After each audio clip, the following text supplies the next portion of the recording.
We may not have rivers, and we may not have fish. So do you want to do something?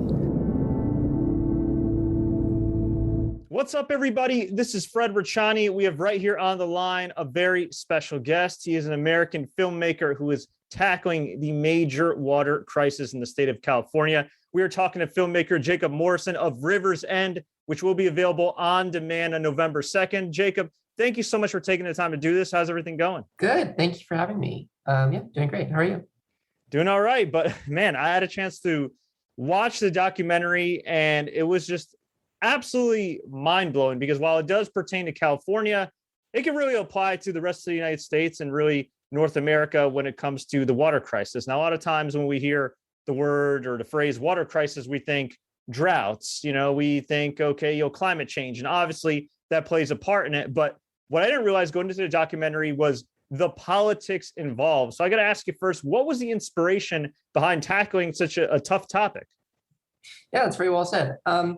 Well, to be honest, I didn't know how tough of a topic it was when I began. It was during the height of the last drought, and I was just really fascinated by stories of water privatization and sort of inequities of water resources in the Central Valley, which I was hearing about, but I didn't recognize how complicated it was. So it was really a journey of discovery, of interviewing, over 70 people and kind of figuring out the story as I went. And I didn't know it was a feature film when I started. I thought I might be making a short. So yeah, but you're right. I mean, the crisis is a crisis of water mismanagement as much as it is of climate change and drought. Yeah, it's a big topic. You have lots to talk about. Yeah, it is insane. And what really kind of blew my mind, well, a lot of things blew my mind, but a couple of things that really stood out to me in the documentary. One, how scared some of the people that you interviewed were to talk about the politics behind this. It sounded like they were in fear of their safety. And two, the fact that, if I'm not mistaken, the agriculture industry controls 80% of the water. Just mind-blowing. Can you talk about kind of the revelations you discovered as you were making this film, in particular, those two topics? Yeah, right. Because I think during the drought in California, people are concerned about, how they can make a difference in their water use. And do I have to take a shorter shower? I should, brush my teeth for shorter, not leave the water on. And I think what I was really shocked to learn was that of the water that humans use, 80% is used by agriculture. 20% is used by the cities. And, we have a lot of agricultural industries in California that are just massive and different than what we imagine. I think when people imagine farming in the United States and in California, we think of these family farms and people are literally out on the farm growing and this idyllic thing. And now farming in California has largely been taken over by large corporations and are now predominantly growing tree crops like almonds, pistachios, and walnuts, which collectively use more water than all of the cities in California combined. And, California grows 80% of the world's almonds. So we export almonds that we grow in a desert during a drought. And the effects of that are we have, ecosystems, just disappearing in California. We have rivers drying up. And it's a serious situation. But unfortunately, to this day, I think most people don't know where their water comes from and just have really no idea of this story. Politicalization of water is just shocking. And I think the sad thing that I learned watching a documentary was how it's very bipartisan, right? Like both parties are guilty of kind of neglecting the ongoing crisis with the Delta and everything. I mean, is there anybody on the horizon right now that you've seen in office or running for office that you think could finally help, I don't want to say curtail this issue because it's been going on for decades, but at least start to shift it in a positive direction? Well, I don't look at it that way. I mean, yes, I agree. It's a issue that is bipartisan, and there are Democrats who I think are really progressive on water. There are Democrats who really are not, and the same goes with Republicans. And I mean, to give someone a shout out, I think Congressman Jared Huffman in California, who I believe chairs the water subcommittee in the House, is doing good work. But I think at the end of the day, there's just not enough political will for there to be change. I think that's really how I look at it. And until more people sort of learn where their water comes from and just get sort of the bare minimum level of interest in the subject, there won't be anything done by our politicians because it's such a difficult issue to tackle. And because there's so much politically at risk, and because the agricultural industry donates so much to these political campaigns everywhere on both sides of the aisle, it's going to take us, I think, to make a difference. There's no one leader who can come out and do this on his own. For sure. And I think with this documentary as well, I mean, it's very eye-opening once it drops November 2nd. I think people are going to be shocked, and it'll hopefully inspire them to take some action. So as far as like a long-term goal, obviously you want this to be financially successful and everything else, but do you hope that this documentary kind of inspires people to speak up more about where their water comes from, particularly in California, and also really kind of break the whole media narrative? Because when I was going into this, I'm thinking, okay, like, we always hear about, and we've had droughts here in the New York area too. It's like, okay, don't brush your teeth with too much water. Don't shower too much. Like this documentary, I feel like really kind of breaks the narrative and makes you realize, like, wait a minute, like we're not the ones that are really part of the problem here. Yeah. And I mean, I also realized I'm talking a lot about California, and you're right, these issues affect everyone everywhere. And, everyone relies on water. Everyone has water issues. Climate change is going to make these issues really more severe. Dry places are going to get drier, and wet places are going to get wetter. So flash floods and things are also different kind of problem that we'll see more of. But I anticipate, water conflicts and water wars, as they say, to be a huge national and global security concern in the future. And I know that the UN has been saying the same. So I hope that it changes the way people look at these issues. The main thing you have to do, again, is just like find out where your water comes from. And we have a tool on our website. If you go to riversendfilm.com and click on the resources tab, you can sort of click on the map where you live, and it'll tell you about your water sources. And I really think that is the first step, because if you don't know where it comes from, then you don't really know what your impact is, and or what else is using that water. And because again, water, it's a global problem, but it's a local issue in the sense that everyone's got a different watershed, and every watershed is a slightly different story. It's usually the same kinds of themes and issues that I talk about in the film. A lot of times, this 80-20 split of ag and urban water use is mirrored across the world, actually. So there's a lot that's the same, but first you have to, I think, learn where your water comes from. So I hope people do that, and I hope that's the change that the film makes. I just see that as the first step. When did you realize that this was going to be a full-length documentary? Soon, really. I mean, I think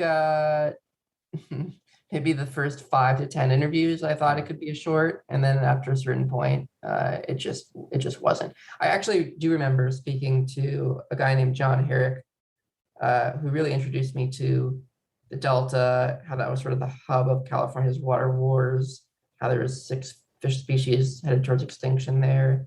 They're going to build these 2 giant tunnels to divert water under the Delta to agricultural corporations and cities. And it just, it really, I think at that moment, I really understood the scope.